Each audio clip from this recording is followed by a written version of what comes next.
Hello, everyone, and welcome back to another video in our pronouns series. In the last video, we have explored what personal pronouns are, how they are used in detail, the rules that we have to remember while doing personal pronoun in our English grammar, in our competitive exams, in our everyday life, right? So, if you haven't seen that video, go check it out. First, build your base and then come to this video. Today, we are moving forward to explain and understand a special type of pronoun that is reflexive pronoun, which are super important not just in exams, but also, again, in our everyday life, speaking and writing. So let's dive in. Let's see the first rule that is here. Reflexive pronoun that refer back to the subject of a sentence. They end in self as in singular form or selves as in plural form. Okay, so basically, reflexive pronouns are words that refer back to the subject. Okay, we can understand it as refer back to the subject. Okay, of the sentence. They are used when subject, again, they are used when subject and object of the sentence are the same person or thing. Okay, same person or thing. For example, again, we understood this that they end in self, or if it is in plural, they end in selves. For example, if it is singular, I can say myself. Okay, I can say yourself.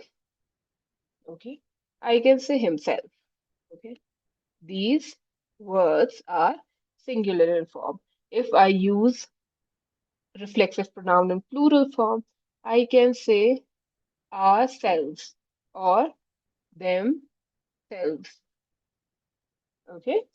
So if I want to use them in a sentence, I can say that I hurt myself while cooking. Okay. So I can see that I is the subject and the action is also done by myself. Okay.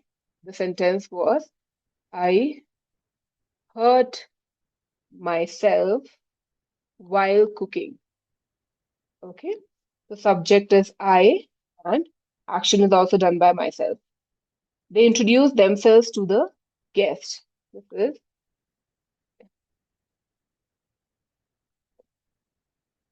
wait, let me erase this. They introduce.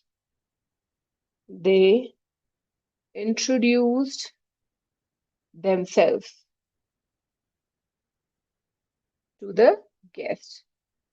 Can you see how the personal pronoun guest, guest, okay? Again, let me write this properly, guest. Okay. So they and themselves are the same people here. Okay. So remember, when the doer and receiver of the action are same, okay, we use a reflexive pronoun. When the doer and receiver of the action are same, we use the reflexive pronoun. This was the basic of our reflexive pronoun. Let's move forward. So, the reflexive pronouns is used with the following words: absent, avail, apply, enjoy, pride, resign, quit, revenge, exert, adapt, adjust. Okay, some verbs in English naturally take a reflexive pronoun. These are the actions that people often do to or for themselves. Let's see how these words are used in a sentence. If I say absent, I can say he absented himself, right? He absented himself from the meeting. If I say avail, form a sentence using this, please avail yourself of this opportunity, right? See the reflexive pronoun, yourself. Okay. If I say apply, okay, I applied myself to the task. Okay. See the reflexive pronoun. Okay. Enjoy. She enjoyed herself at the party. He prides himself of his honesty. Okay. This resign. She resigned herself to her fate herself. Quit. He quit himself like a brave man. Revenge. Revenge. Exert. Adapt. Adjust. These are also the words where we use reflexive pronoun. These verbs usually need only a reflexive pronoun to complete the meaning in a sentence. Okay, I hope this is understood clearly. Let's move forward to the next rule. With the following words, reflexive pronouns are not used, not, okay, with bathe, break, feed, hide, turn, move, rest, qualify, stop, etc. So now you have to be very careful. Some verbs do not need reflexive pronoun, and these words you need to remember. Even though they seem like actions you do to yourself, but still, do not use reflexive pronouns with bathe. Okay? If I say, I bathe myself, okay? So this is incorrect. The correct sentence will be, I bathe. That's it. Okay? If I say, he broke himself, no, that is incorrect. I can just say, he broke his leg, right? For feed also.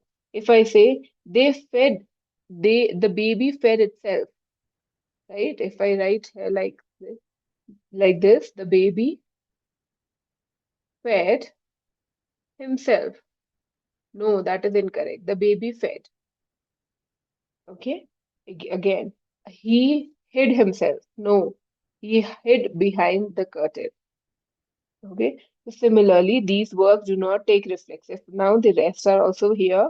You can try forming the sentence using these words. Let's move on to the next one. Okay.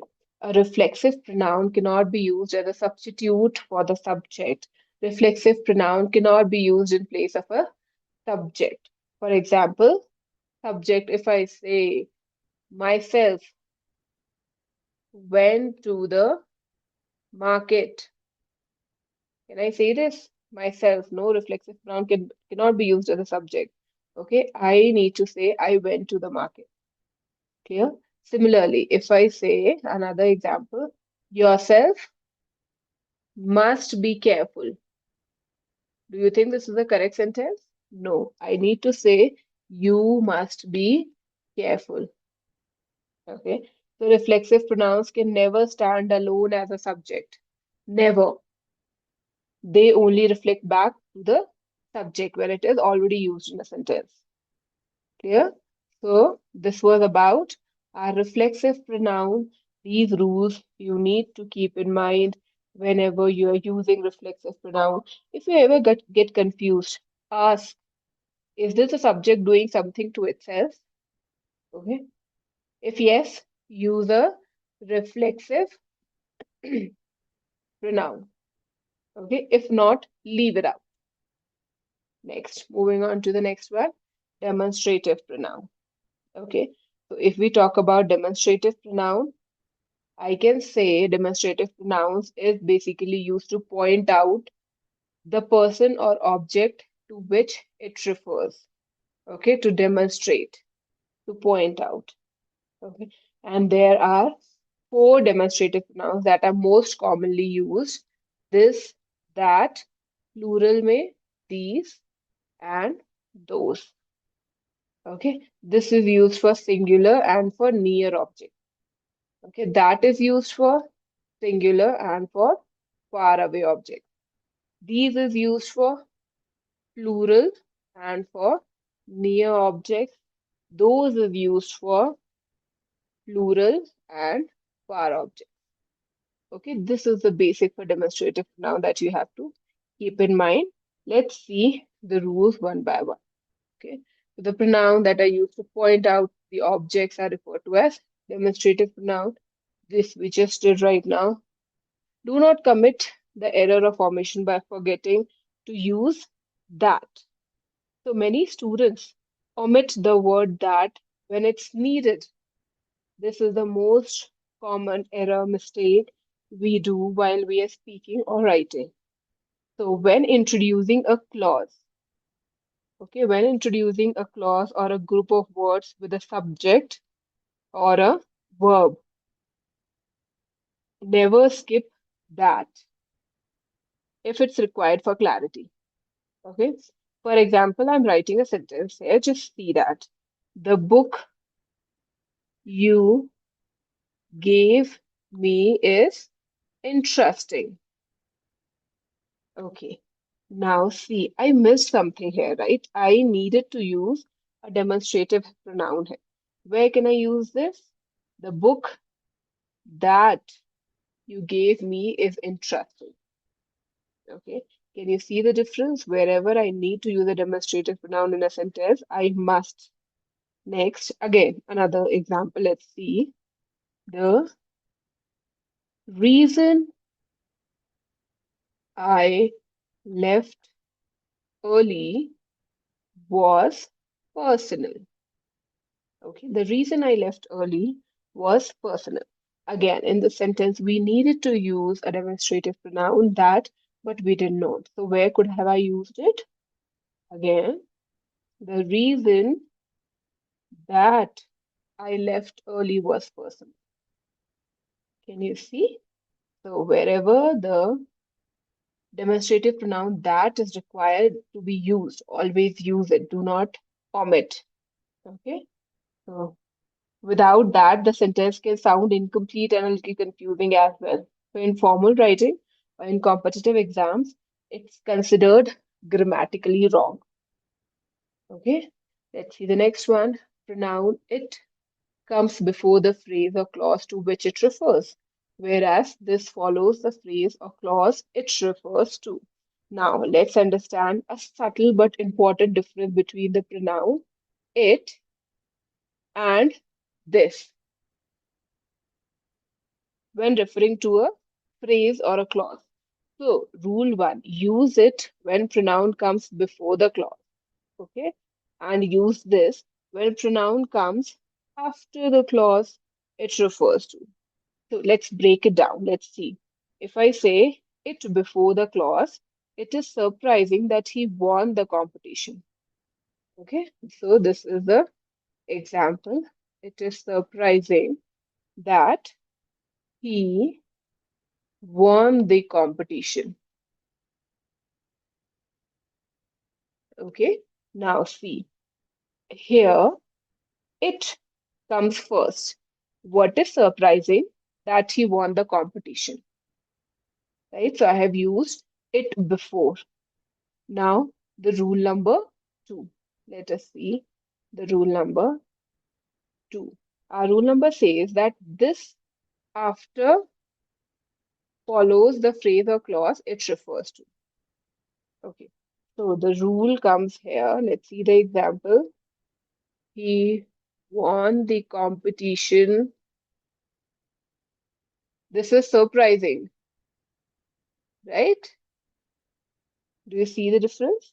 Here, this full stop. This refers back to the sentence before. Okay, so again, see the rule. Pronoun it comes before the phrase or clause to which it refers. It is surprising. What is surprising? That he won the competition before the phrase or clause. Whereas this follows the phrase or clause it refers to. He won the competition, full stop. This. What is surprising? That he won the competition is surprising. Okay, I hope this rule was clear. So use it as a placeholder, you can say. Okay, use it as a placeholder when comes to the explanation, when the explanation comes later, and use this to refer back to something already mentioned, right? So this was all about our demonstrative pronoun. We'll do indefinite pronoun in the next video. This was only about reflexive pronoun and demonstrative pronoun. In demonstrative pronoun, always remember this, that, these, those. Okay, don't skip that in the clause. It connects and clarifies. And the it and this rule that you have to remember. So before we end this video, this was just a short video in our pronoun series, understanding our reflexive pronoun. Okay, understanding our reflexive pronoun. and our demonstrative pronoun. Okay. So, in the next video, we'll dive into emphasizing the other subtypes of pronoun. If you found this video helpful, don't forget to like, share, and subscribe. Keep learning, and see you soon with other parts of pronoun, other subtypes of pronoun. Till then, keep practicing. Take out your previous year question papers and practice more and more of questions. Have a great day. Take care.